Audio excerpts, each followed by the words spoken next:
La jalousie. C'est assez intéressant parce que c'est une émotion qui parle à tout le monde et pourtant on va avoir beaucoup de mal à admettre qu'on est jaloux, jalouse, parfois même à nous-mêmes.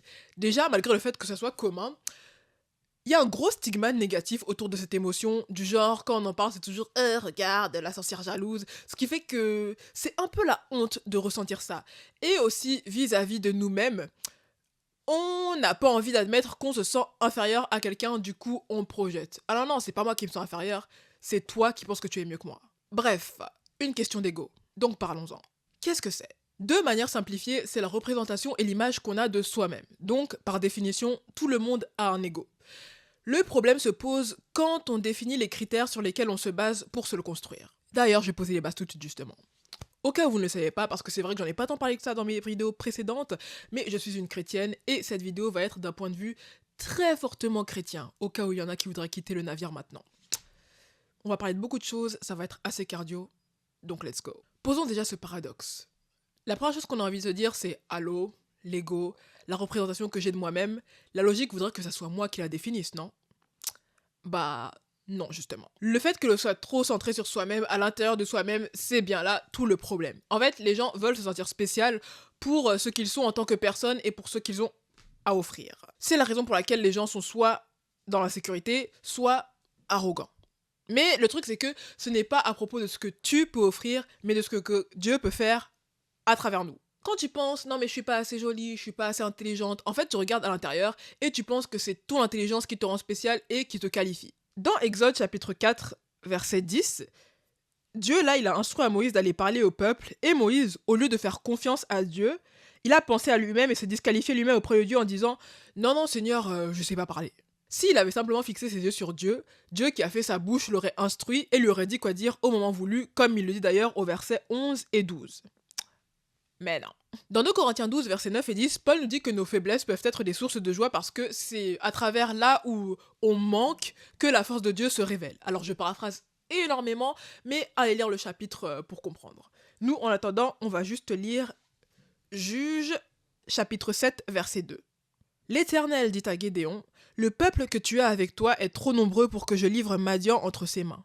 Il pourrait en tirer gloire à mes dépens et dire, c'est ma main qui m'a délivré. C'est pas à propos de toi ou ce que tu fais, c'est entièrement Dieu.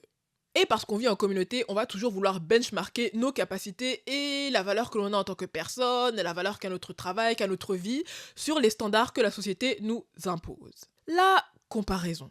Regarder à la vie des autres ou d'un groupe en général pour voir à peu près où l'on se situe, c'est une chose qu'il est naturel pour nous de faire, mais juste parce que c'est naturel, ça veut pas forcément dire que c'est systématiquement une bonne chose. 2 Corinthiens 10, verset 12. Paul dit, nous n'oserions pas nous déclarer égaux ou nous comparer à quelques-uns de ceux qui se recommandent eux-mêmes. Mais en fait, en se mesurant à leur propre mesure et en se comparant à eux-mêmes, ils manquent d'intelligence. Amen. C'est pas forcément une mauvaise chose de regarder une personne ou sa vie et d'en être inspiré, mais déjà de 1, je pense que la frontière entre inspiration et envie est plus mince que l'on ne le croit. Et ensuite, we live in a society, bro. La définition de ce qu'est une bonne vie, d'après le monde, est en opposition totale à la manière dont Dieu l'a définie. Et encore une fois, comme j'ai dit dans ma vidéo précédente, quand Dieu s'exprime, ce n'est pas juste une opinion, ce n'est pas juste un autre point de vue, c'est la vérité et la seule vérité. C'est pas oh non mais peu importe ce qui marche pour toi, oh non mais peu importe si ça te rend heureux, fais ci, fais ça. La vérité est absolue. C'est contradictoire de penser que la vérité est subjective parce que dire ça en fait, c'est déjà une opinion objective et absolue. On sait ce qu'est une bonne vie d'après ce monde. Du succès qui va mener à tout un tas de choses comme par exemple la reconnaissance des hommes, beaucoup d'argent, du confort, de la beauté et tout un tas d'autres choses matérielles. Et j'ai remarqué que c'est la direction que prend beaucoup d'espace de développement de soi It Girls, malgré le fait que ça prône l'épanouissement personnel. Je me souviens que j'étais tombée sur un short d'une influenceuse très très populaire sur le sujet. Le nom du short c'était inspiré par la peur d'être... Euh, ouais, j'ai un trou. Inspiré par la peur d'être dans la moyenne. Et c'était vraiment à propos de tout ce qu'elle avait accompli, être vraiment polie au niveau de l'apparence. Et à la fin, elle sortait d'une boutique Chanel. Et moi, juste une observation que je me fais de manière générale, c'est que je comprends pas comment ça fonctionne quand d'un côté on prône de se défaire du regard des autres et de l'autre on nous apprend à être meilleur que les 90%, à être magnétique, comment être excellent. Parce qu'en fait les deux sont opposés. Parce que, et j'en avais déjà parlé, en soi l'excellence et la médiocrité c'est même pas réel. Tu vois, c'est des concepts créés par l'être humain à la base. Et c'est normal quand on vit dans un monde en communauté de créer des hiérarchies pour une meilleure organisation. Le problème, ce sont nos cœurs déchus. Et la motivation derrière ces hiérarchies. Parlons un petit peu du capitalisme. Un tout petit peu. Un tout petit peu.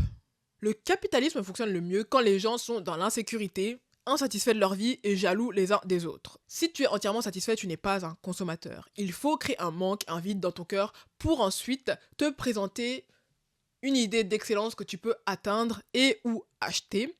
Mais le truc, c'est que l'excellence n'a pas de valeur en elle-même. C'est-à-dire que pour que quelque chose soit excellent, il faut qu'on puisse le comparer à quelque chose qui soit médiocre. Pour qu'il y ait une notion de quelqu'un qui soit en haut, il faut qu'il y ait une notion de quelqu'un d'autre qui soit en bas. Un concept qui peut déjà être introduit là, c'est la notion de redéfinir le succès. Au lieu de regarder à l'extérieur, à toutes ces choses matérielles, enfin tout ce qui est extérieur quoi, j'ai pas l'autre mot, regardons à l'intérieur et assimilons le succès à la discipline et l'obéissance. Pourquoi ? Sur cette terre, juste parce que tu es un croyant, juste parce que tu es discipliné, juste parce que tu obéis, ça ne veut pas forcément dire que tu vas te retrouver en haut. Et, à l'opposé, juste parce que quelqu'un a du succès ou est en haut de ce monde, cela ne veut pas forcément dire que ce sont des modèles à suivre. Et je pense que c'est un point qui est très important, parce qu'il y a des personnes, juste parce que ce qu'ils sont en train de faire marche et leur apporte du succès, pour eux c'est ça en fait l'indicateur qu'ils sont sur le bon chemin. Qu'est-ce que Satan a dit à Jésus lorsqu'il le tentait dans le désert? Ah, désolé d'aller dans les extrêmes, mais on va poser les bases et on va travailler à partir de là. Luc chapitre 4, versets 5 à 7. Le diable l'emmena plus haut, emmena Jésus plus haut, sur une haute montagne, et lui montra en un instant tous les royaumes de la terre. Puis il lui dit, « Je te donnerai toute cette puissance et la gloire de ces royaumes, car elle m'a été donnée et je la donne à qui je veux. Si donc tu te prosternes devant moi, elle sera tout à toi. » Juste parce que tu es en train de prospérer, ça ne veut pas forcément dire que tu es dans la bonne équipe. Tu vois ce que je veux dire? En étant un petit peu plus spirituel, quand tu entends des choses du genre « Hé, la manifestation, ça marche !» Ou alors que quelqu'un a des dons qui s'apparentent à des dons spirituels, comme par exemple des dons de prophétie, être capable de dire quelque chose qui vont se passer dans le futur ou de deviner des choses sur quelqu'un. Dans l'Ancien Testament, tu avais le pharaon qui avait ses propres magiciens qui étaient capables de répliquer des contrefaits du pouvoir de Dieu. Dans Acte 16, oui, je l'ai déjà dit, on te parle d'une jeune fille qui avait un esprit de divination. Ce qui veut dire qu'elle pouvait prédire le futur, et quand Paul et les autres apôtres sont passés devant elle, elle a dit sans même les connaître que voici les disciples de Jésus qui annoncent le salut. Elle avait raison, mais elle était en train d'opérer sous le pouvoir d'un esprit démonique. Comment on peut distinguer entre les deux? En étudiant leurs motifs. Verset 16. Alors que nous nous rendions au lieu de prière, une jeune esclave qui avait un esprit de divination est venue à notre rencontre. Par ses prédictions, elle procurait un grand profit à ses maîtres. Maintenant, allons un petit peu dans Deutéronome, chapitre 13. Je vais commencer à partir du verset 2. Si un prophète ou un faiseur de rêves se lève au milieu de toi et t'annonce un signe ou un prodige, et qu'il y ait accomplissement du signe ou du prodige dont il t'a parlé, tout en t'invitant à suivre d'autres dieux, des dieux que tu ne connais pas et à les servir, tu n'écouteras pas les paroles de ce prophète ou de ce faiseur de rêves.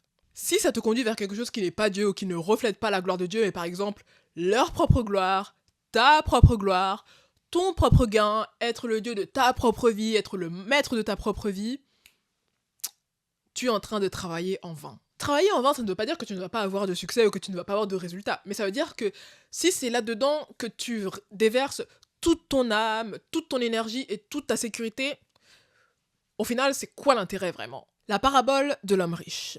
Les terres d'un homme riche avaient beaucoup rapporté. Il raisonnait en lui-même en disant « Que vais-je faire? En effet, je n'ai pas de place pour rentrer ma récolte. Voici ce que je vais faire, se dit-il. J'abattrai mes greniers, j'en construirai de plus grands, j'y amasserai toute ma récolte et tous mes biens, et je dirai à mon âme, tu as beaucoup de biens en réserve pour de nombreuses années. Repose-toi, mange, bois et réjouis-toi. Mais Dieu lui dit, homme dépourvu de bon sens, cette nuit même, ton âme te sera redemandée. Et ce que tu as préparé, pour qui cela sera-t-il? Ah, je suis une actrice, mais tournez-moi un Oscar, quoi. Cet homme était vraiment riche, a appliqué vraiment tout son travail, toute son intelligence à conserver ses richesses, mais ensuite, il est mort. Et maintenant quoi? On peut dire que les non-croyants voient un petit peu les choses à l'envers. Donc disons que la vie est comme un train ou un avion qui va quelque part. Si tu es un chrétien, cet avion va au paradis, sinon... Donc tu es dans un avion chrétien.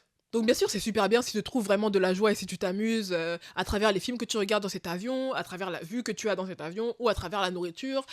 Même si tu voles en économie comme moi, à mon avis non.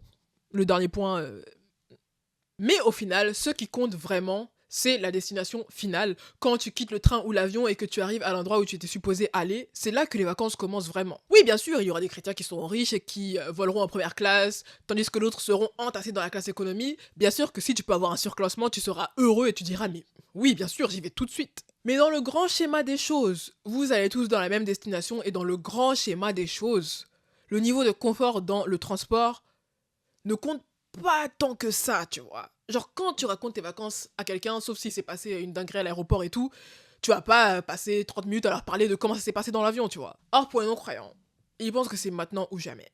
Il faut avoir absolument tout ce qu'on peut maintenant parce que dans leur tête, ils ne vont nulle part.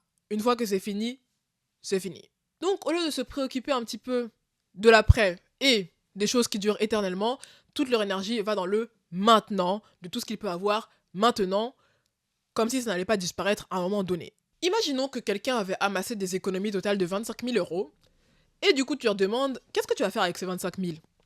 Et eux te répondent je vais m'acheter un ticket premium Emirates, une compagnie d'avion desquelles j'avais entendu beaucoup de bien et qui ont des classes business mais premium pour les destinations du style Paris-New York et tout, dans lesquelles t'as vraiment des suites, des douches, machin. J'avais regardé le prix d'un ticket une fois par curiosité et j'avais vu que c'était 25 000 bonbons quand même. Bref. Ils te disent donc qu'avec les 25 000 euros qu'ils ont amassés à travers les années et tout, ils vont acheter un billet d'avion Emirates. Toi, tu vas les regarder en mode... Attends, toutes tes économies que tu as durement travaillé pour les avoir, tu vas tout foutre en l'air dans un billet d'avion Emirates, le vol va durer 5-6 heures, tu vas descendre et tu n'auras plus rien. Ton argent aura disparu, le vol sera fini, et tu seras juste là genre... Marc 8, verset 36. Et que servira-t-il à un homme de gagner le monde entier s'il perd son âme? Dans 1 Corinthiens 13, il y a une esquisse de la définition de l'amour, et je pense que c'est une définition valable non seulement pour l'amour qu'on voue aux autres, mais l'amour qu'on porte à nous-mêmes également, le self-love. Et ça dit donc que l'amour ne cherche pas son propre intérêt. Dans les versets littéralement juste avant de dire que servira-t-il à un homme de gagner le monde entier s'il perd son âme, Jésus dit « Si quelqu'un veut être mon disciple, qu'il renonce à lui-même, qu'il se charge de sa croix et qu'il me suive. » Renoncer à soi-même plutôt que de suivre son cœur, et dans 2 Timothée 3, verset 2, en anglais il est écrit que les hommes deviendront des adorateurs d'eux-mêmes et de leur argent. Version King James. L'amour n'est également pas envieux, mais l'envie et la recherche de son propre intérêt, c'est lié. Si on retourne à l'ego et la comparaison, quand tu compares, essentiellement, tu t'insères dans la conversation. Ils ont ça, et pas moi. Il y a ça et ça qui se produit dans leur vie, et pas dans la mienne. Ça me fait penser au TikTok qui était devenu viral dans lequel le gars dit « Je m'en fiche un petit peu qu'il y ait quelque chose de bien qui te soit arrivé, ça aurait dû se produire pour moi plutôt. »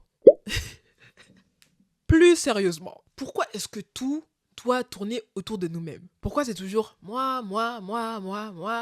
Pourquoi on peut pas simplement être content pour les autres et laisser ça là? On va donner une partie de réponse à cette question un petit peu plus tard, mais j'avais lu une citation qui disait « L'humilité, ce n'est pas de penser de soi comme moindre, mais tout simplement de penser moins à soi-même. » C'est bien franchement de pouvoir ressentir de la joie, et juste de la joie, simplement parce que quelqu'un d'autre est joyeux. Pensez à soi moins. Donc, lorsqu'il s'agit d'être jaloux d'un frère ou d'une sœur en Christ, pour n'importe quelle raison. Disons que tu es chantre et tu es jaloux d'un frère ou d'une sœur qui chante mieux que toi, qui a une meilleure voix que toi. Disons que tu es chantre et que tu es jaloux de moi parce que je chante mieux.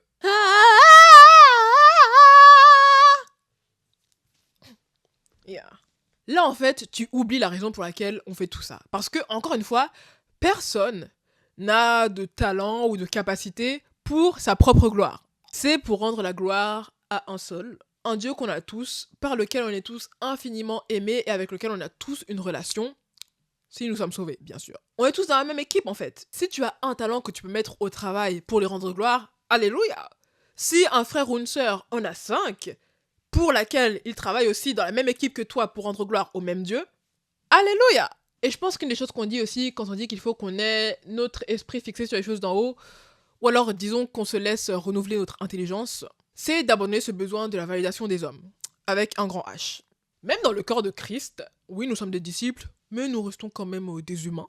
Les disciples qui ont des dons particuliers, comme par exemple le don de prêcher, le don de chanter, le don de faire des prophéties, sont placés sur un piédestal et idolâtrés un petit peu, parfois. Mais il faut se rappeler que la gloire des hommes n'a aucune valeur, et ça inclut donc la gloire des hommes, encore une fois avec un grand H, chrétien. Et c'est très très très important de s'encourager et de se rendre honneur les uns les autres, mais l'honneur et l'idolâtrie, c'est pas la même chose, tu vois. Et donc la gloire que tu reçois ou que tu ne reçois pas des autres hommes ne détermine pas la réalité. C'est Dieu qui donne la gloire. Jésus, de son temps, il était détesté par beaucoup et au final, on l'a tué, n'est-ce pas? Et pourtant, de l'autre côté de la pièce, ne cherche pas non plus à ce que les autres aient du mauvais sentiment envers toi. C'est-à-dire que chercher, c'est pas vraiment le mot, mais en fait, tu as des gens qui ressentent vraiment une espèce de validation ou de fierté lorsqu'ils ont beaucoup de haters ou lorsque les gens sont jaloux d'eux. Le thème général du psaume 73, c'est lorsque l'homme de Dieu est jaloux des méchants qui prospèrent. Et donc, c'est un psaume qui est assez parlant pour le thème de cette vidéo, que je laisserai en référence dans la barre d'infos si vous voulez aller le lire. Moi, je vais pas me répéter par rapport à tout ce que j'ai déjà dit, mais je vais juste utiliser un verset sur lequel on va rebondir pour avancer. Donc, psaume 73, verset 13. C'est donc pour rien que j'ai purifié mon cœur et que j'ai lavé mes mains en signe d'innocence. Chaque jour, je suis frappé. Tous les matins, je suis repris. Ok. Donc, on va introduire et parler de quelques notions ici. Comment on voit l'amour de Dieu, comment on voit l'obéissance et pourquoi on obéit, mais aussi l'entitlement. Il n'y a pas vraiment d'équivalence en français, mais je vais m'expliquer. À travers l'idée qu'en fait, on mérite les choses. À la racine, on commence à être insatisfait dans notre vie quand on a l'impression qu'on mérite plus que ce que l'on a actuellement.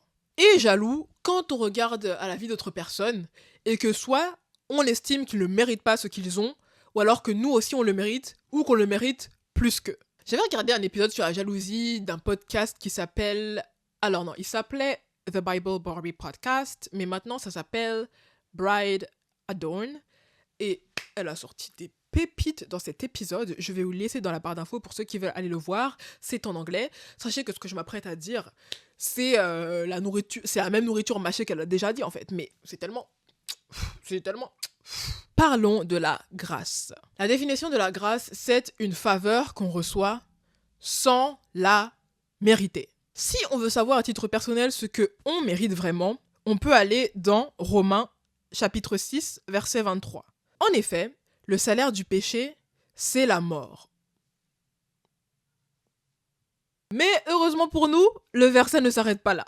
Car ensuite, nous voyons que mais le don gratuit de Dieu, c'est la vie éternelle en Jésus-Christ, notre Seigneur. Il faut donc comprendre que quand tu vois toutes les bonnes choses que Dieu accomplit dans la vie d'une personne, ce n'est pas parce que la personne le mérite ou qu'elle l'a gagné, mais par grâce. Et donc parfois une partie de notre frustration et de notre jalousie arrive quand on commence à se dire qu'on mérite la chose. Mais voilà, j'ai travaillé si dur, j'ai fait tellement d'efforts, je le mérite en fait. Et Dieu encourage le labeur et récompense notre travail et notre obéissance à travers sa grâce et dans sa sagesse de la manière dont il a envie de le faire.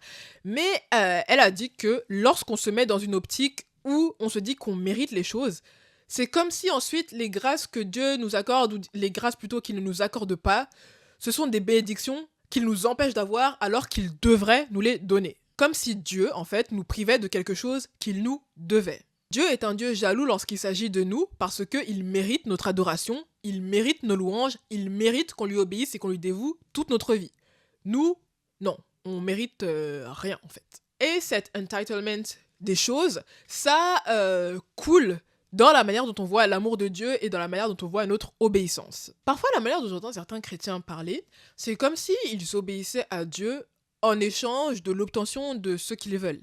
Et là, je suis même pas en train de te parler de choses matérielles, mais pour moi, l'exemple le plus commun de ça, et on va peut-être se fâcher sur ce sujet, mais je vous aime quand même, c'est le mariage. Appeler le célibat la saison d'attente et parler du mariage comme si c'était une promesse qu'il avait faite à tous ceux qui le désirent, alors que très concrètement, non. Et quand on parle de ne pas tomber dans l'immoralité sexuelle pendant la saison d'attente pour notre futur époux, parce que ça vaudra la peine avec notre futur époux, ou alors quand quelqu'un est dans l'abstinence et dit mais est-ce que ça en vaut la peine en fait? Ou alors quand quelqu'un reste célibataire pendant très longtemps, il atteint la quarantaine, il atteint la cinquantaine, et il commence à être frustré envers Dieu parce que Dieu ne lui donne pas un époux, j'en ai marre d'attendre. Donc moi j'ai quelques questions. Est-ce que tu es sauvé? Est-ce que tu as placé ta foi en Jésus-Christ? Est-ce que tu l'as accepté en tant que sauveur et seigneur et donc a été lavé de tes péchés et mis à part pour sa gloire? Est-ce que tu as une relation avec lui? Si toutes les réponses à ces questions sont oui, qu'est-ce que tu attends? Être abstinent, ça aura plein de bénéfices pour ton futur mariage si tu te maries, lorsqu'il s'agit de la discipline, et etc., etc. Enfin, vraiment tout un tas d'autres avantages. Mais on n'est pas abstinent. Et d'ailleurs, ce n'est pas garanti que lorsque tu es abstinent, tu vas te marier avec quelqu'un de 1, et ensuite, lorsque tu vas te marier, tu auras le meilleur sexe que tu n'aies jamais eu. C'est possible que ce soit le cas, et si c'est le cas, alléluia! Mais à la base, notre obéissance, c'est déjà une réponse à l'amour inconditionnel et non mérité que Dieu nous a donné, tu vois. Donc maintenant, on aspire à se comporter comme il était supposé être au départ et comme il en sera au paradis, sur la nouvelle terre, etc., etc. C'est la moindre des choses qu'on peut faire et en fait, et quand je dis on, je m'inclus dedans, on exige en fait que notre obéissance, qui est déjà une réponse à ce qu'il a fait, nous apporte encore plus de choses. Quand c'est juste ce qu'on est supposé faire. Et pourtant, Dieu bénit notre obéissance, effectivement, parce qu'il est juste tellement bon. Mais je vais prendre l'analogie d'être poli. Quand quelqu'un n'est pas poli, on le pointe du doigt, on dit mais pourquoi cette personne est mal élevée et tout. Mais tu ne t'attends pas à ce qu'une personne tombe à tes pieds et t'accorde tout un tas de faveurs juste parce que tu as dit bonjour, s'il te plaît, merci. Donc, une des erreurs qu'on fait et qui amène parfois à la jalousie d'autres frères et sœurs en Christ, c'est qu'on attache l'amour de Dieu, enfin, on rend l'amour de Dieu conditionnel à nos circonstances, ce qui est un péché. Allons vite fait dans Exode, chapitre 17. Bon, je vais pas tout lire parce que c'est un peu long, mais en gros, là, Israël avait donc été délivré de l'Égypte par Dieu par le biais de Moïse, qui était donc en train de les conduire à la terre promise. Il s'arrête dans un désert où il ne trouve pas d'eau et commence à chercher querelle à Moïse et tout, qui doit ensuite consulter l'Éternel. Et l'Éternel n'a pas été content de ce comportement. Au verset 7, il est donc écrit « Il appela cet endroit Massa et Meriba ». Je sais plus exactement ce que ça veut dire, mais c'est pas des mots tendres. Parce que les Israélites lui avaient cherché querelle et avaient provoqué l'Éternel en disant « L'Éternel est-il au milieu de nous, oui ou non ?» Ils ont commencé à poser ça dans leur tête juste parce qu'ils n'avaient pas d'eau. Je dis juste parce qu'on est d'accord que ne pas avoir à boire, c'est terrible et ça peut même mener à la mort, nous sommes d'accord. Mais là, l'Éternel dit que, malgré leurs circonstances austères, ce n'était pas une raison pour douter de la présence de l'Éternel au milieu d'eux. Alors, on a vu que la base de la définition de l'ego, c'est nous au centre des choses. Et donc là, on est challengé de ne pas faire ça pour 2 raisons. Parce que la personne de Dieu, c'est-à-dire que Dieu est ce qu'il est, indépendamment de nous. Dieu ne peut pas nous faire de mal ou pécher contre nous. C'est contre sa nature déjà. Et en plus, on sait qu'en tant qu'enfant de Dieu, tout éventuellement, toutes nos épreuves, toutes nos bénédictions, etc., concourent à notre bien, c'est-à-dire notre sanctification. Et la sanctification, elle peut se produire dans absolument toutes les circonstances. Dieu est saint, Dieu est amour, Dieu est bon, peu importe quelles sont nos circonstances. C'est un fait constant. Et ensuite, parce que la démonstration d'amour qu'il choisit de faire à travers ses actions n'a pas à être accomplie dans notre vie ou envers nous, pour qu'il soit requis de nous qu'on croit. En fait, notre vie n'est pas individuelle, mais s'inscrit dans un collectif. Jésus, quand il était sur terre, a accompli des miracles, a accompli des délivrances et a guéri des personnes pour montrer qui il était au collectif. T'as certaines personnes qui ont été guéries, qui n'ont pas cru ou qui ne sont pas revenues lui montrer de la reconnaissance, tandis que d'autres, juste en entendant, elles se sont converties. C'est un choix. Pourquoi est-ce que Jésus n'a pas passait tout son temps dans une seule ville à guérir tout le monde, mais que parfois il disait « c'est bon, maintenant il faut que j'aille prêcher ailleurs », malgré le fait qu'il y a toujours plein de personnes qui le sollicitaient et qui voulaient des guérisons.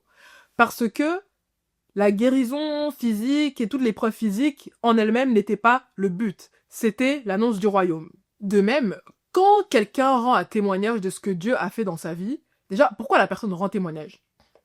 Ce n'est pas pour que le bien qu'elle a reçu ne profite qu'à elle-même, mais qu'en entendant, les autres personnes aussi soient encouragées. Si là déjà tu commences à te comparer en disant « Oh mais moi dans ma vie ça s'est pas passé comme ça et tout », déjà tu t'engages sur un chemin où t'es pas en train de comprendre. Cours vers Dieu parce que même si ta vie ne se déroule pas exactement de la même manière où ça s'est déroulé pour cette autre personne de laquelle tu aurais aimé que les bénédictions qu'elle a reçues s'accomplissent dans la tienne, tu sais quand même que Dieu est fidèle et bon. Donc tu peux te reposer sur ça, peu importe comment ta vie se déroule. Mike Winger, un évangéliste américain, avait fait un post sur l'ingratitude sur YouTube. Alors ça fait des années qu'il l'a fait, du coup je serais pas capable de vous le retrouver. Mais je pensais que c'était vraiment pas mal, du coup je vais prendre certains éléments pertinents et les retranscrire ici. Notamment par rapport à 2 points qu'il a expliqués.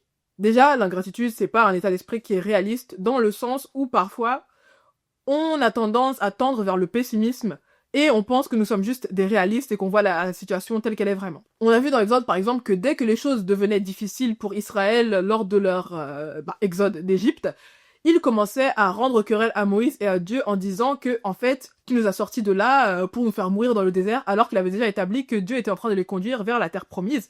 Parfois même, ils se prenaient à dire « j'ai envie de retourner en Égypte où j'étais bien », alors qu'ils étaient des esclaves.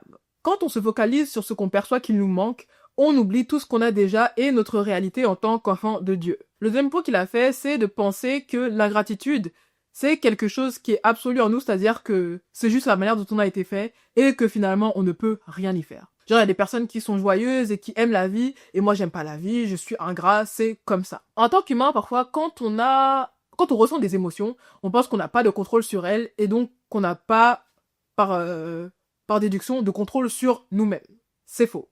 Moi, je suis d'avis que les émotions, déjà, à la base, c'est ni positif ni négatif, ce sont juste des informations sur notre personne, donc il faut les prendre en compte et les respecter. Cela étant dit, nos émotions ne nous contrôlent pas et ne déterminent pas la réalité. Je suppose qu'avant de parler de gratitude même, il y a quelque chose dans ce sens qu'on peut dire sur la jalousie qui pourrait servir d'encouragement aussi. Comme je l'ai dit plus haut, on n'a pas envie de reconnaître qu'on se sent inférieur ou disons que voir quelqu'un comme supérieur, c'est quelque chose qui est menaçant pour nous, parce qu'on accepte la manière dont on se sent comme réalité. Quand tu es jaloux ou jalouse de quelqu'un, ne sois pas en colère contre eux parce qu'en fait ça n'a rien à voir avec eux. Sois en colère contre le péché et comprends que c'est un problème avec toi. Et c'est normal. On a tous un et des problèmes. C'est le but de l'évangile. Parfois quand on a des complexes ou quand on est dans l'insécurité, il y a un petit peu cette pression qu'il faut que tu t'aimes, il faut que tu vois ta valeur et tout. Et bien sûr qu'on veut que tu t'aimes et que tu vois ta valeur. Mais je trouve que ça peut être rassurant aussi de savoir qu'au milieu de nos complexes, au milieu de nos insécurités, on a déjà cette valeur. On n'est déjà ni supérieur ni inférieur à quiconque. La vérité, c'est la vérité, que tu y crois ou non. Parfois, au milieu de tempêtes comme ça, c'est bien aussi de se dire qu'on peut juste se reposer sur Jésus. Tu ne contrôles pas la réalité. Tu n'as pas d'autorité sur ce qui est vrai et tu ne commences pas à avoir de la valeur une fois que tu penses que tu en as. Tu en as et c'est un fait aussi vrai que la science. C'est les humains qui s'alignent sur la science et les faits et non l'inverse. Et c'est pour ça que dans la Bible, tu vas voir que Dieu parfois nous donne des ordres directement liés à nos émotions. Il dit « fais de l'Éternel tes délices », il dit « sois rempli de joie », il te dit d'être reconnaissant. 1 Thessaloniciens 5, verset 18. Allez, verset 17 pour commencer la phrase. « Priez sans cesse, exprimez votre reconnaissance en toutes circonstances, car c'est la volonté de Dieu pour vous en Jésus-Christ. » La gratitude et la joie, ce sont pas des choses que soit on est né comme ça, soit non. Après oui, il y a des gens qui sont plus prédisposés et tout, mais de manière générale, ce sont pas des choses qui nous arrivent passivement comme ça quand on dort. C'est des choses qu'on nous ordonne de pratiquer. Et il y a beaucoup de façons dont on peut pratiquer la gratitude. La prière, ou avoir par exemple un journal de toutes les prières auxquelles Dieu a répondu, que ça a été par oui ou que ça a été par non, pour avoir ce sens où tu es conscient de la relation que tu as avec Dieu. Juste un journal de gratitude dans lequel tu écris tout le temps ce pourquoi tu es reconnaissant, vraiment te poser et regarder tout ce qu'il y a dans ta vie pour voir à quel point tu es béni et changer un petit peu le focus sur tout ce qui te manque, sur tout ce que tu veux pour voir tout ce que tu as déjà et trouver de la joie dans ça. Et c'est pas mauvais d'aspirer à des choses, c'est pas mauvais d'aspirer à avoir ce que tu désires, d'aspirer à avoir une carrière qui fleurit, une belle vie ou X, Y, Z. On a tous des buts dans la vie lorsqu'il s'agit de nos finances, de notre vie romantique, de notre carrière ou de notre vie personnelle. Bah oui, c'est sûr. Il s'agit juste de ne pas faire notre contentement et notre joie conditionnels à l'obtention de ces choses. Parce que là, ça devient de l'idolâtrie. Je vais donc conclure cette vidéo, enfin, je sais, avec quelques versets. Ces versets nous disent pourquoi nous ne devrions pas être jaloux. Dans le monde, tu entends souvent qu'il ne faut pas être jaloux, mais de plutôt tourner cette jalousie en tant qu'inspiration parce que cette jalousie est un indicateur du chemin que tu dois suivre, parce que ce sont ces choses que tu veux. Et du coup, au lieu d'être jaloux, commence à croire que toi aussi tu peux et tu vas acquérir ces choses. Dans la parole de Dieu, en revanche, Proverbe 23, versets 17 et 18. Que ton cœur n'envie pas les pécheurs, mais qu'il ait toujours la crainte de l'Éternel, car il y a un avenir et ton espérance ne pourra pas être brisée. Donc ça, c'était pourquoi il ne faut pas être jaloux. Ensuite, elle nous dit qu'il faut se contenter de sa vie parce que Hébreux, chapitre 13, verset 5. Que votre conduite ne soit pas guidée par l'amour de l'argent, contentez-vous de ce que vous avez. En effet, Dieu lui-même a dit, « Je ne te délaisserai pas et je ne t'abandonnerai pas. » Le monde poursuit tout type de passion externe parce qu'il est vide de l'intérieur et il périt. Quand tu as Dieu, tu n'as pas besoin d'être obsédé par ça. Tu as sa présence, un espoir éternel et l'assurance de la vie éternelle en abondance qui ne pourra jamais être brisée. Ne sois pas jaloux parce que tu as Dieu, tu as sa présence et sa terre qui t'est promise. Mon pasteur a dit aussi ce dimanche que la volonté absolue de Dieu pour notre vie, ce n'est pas d'avoir du succès, d'être riche, d'être beau ou quoi, c'est qu'on le connaisse. Les derniers versets, cette fois je vous assure c'est les derniers, mais j'étais obligée de les inclure parce qu'ils m'ont énormément marqué aussi. Ce sont les versets dans... Est-ce que je prends la Bible? Est-ce que je prends mon téléphone? Allez, le téléphone. Ce sont les versets dans Deutéronome, chapitre 10, versets 8 et 9. Donc là, on parle des héritages à distribuer à toutes les tribus d'Israël, s'entend notamment l'héritage matériel, les terres, etc., etc. Versets 8 et 9. C'est à cette époque-là que l'Éternel a mis à part la tribu de Lévi et lui a ordonné de porter l'arche de l'alliance de l'Éternel, de se tenir devant l'Éternel pour le servir et de bénir le peuple en son nom. C'est ce qu'elle a fait jusqu'à aujourd'hui. Voilà pourquoi Lévi n'a ni part ni héritage avec ses frères. L'Éternel est son héritage, comme l'Éternel, ton Dieu, le lui a dit. Est-ce que vous voyez ou pas? Est-ce que vous voyez ou pas? Là, on dit que comme l'Éternel avait mis la tribu de Lévite à part pour lui, il n'avait pas d'héritage entre les autres frères. Tout ce qu'ils avaient, c'était sa présence. Alors la première fois que j'ai lu ça, je me cache pas que je me suis dit, mais si j'étais à l'époque des Lévites, je me serais dit, ok. Mais c'est ça en fait. Pourtant, tu vois, juste avoir Dieu, c'est même pas que ça devrait nous suffire. C'est que ça devrait déjà nous émerveiller outre mesure. Ce que, on est d'accord, la plupart d'entre nous ne pratiquons pas actuellement, hein, on va pas se mentir. Mais si on voilà de s'émerveiller un petit peu de la présence de Dieu, d'être reconnaissant pour tout ce qu'on a déjà, de lui recommander également nos projets, parce qu'encore une fois, aspirer à des choses, ce n'est pas mauvais, tu vois, bien travailler, c'est même quelque chose qui nous est encouragé. Mais c'est juste que dans la poursuite de nos carrières, de nos finances, de ceci, de cela, ne perdons pas de vue l'objectif final, disons. Voilà, cette fois, j'ai réellement terminé. C'était assez cardio, assez dense, très très très chrétien encore une fois, comme j'ai dit, mais franchement, j'adore faire ce genre de contenu. Si c'est quelque chose qui te plaît aussi, et si de manière générale, mes vidéos te parlent, n'hésite pas à t'abonner à ma chaîne, dans quel cas je te dis. Alors, 2 semaines, cela étant dit, si tu étais là que pour du bon temps et non pas pour longtemps, j'espère que tu as trouvé ce que tu étais venu chercher, et dans ce cas-là, je te dis au revoir.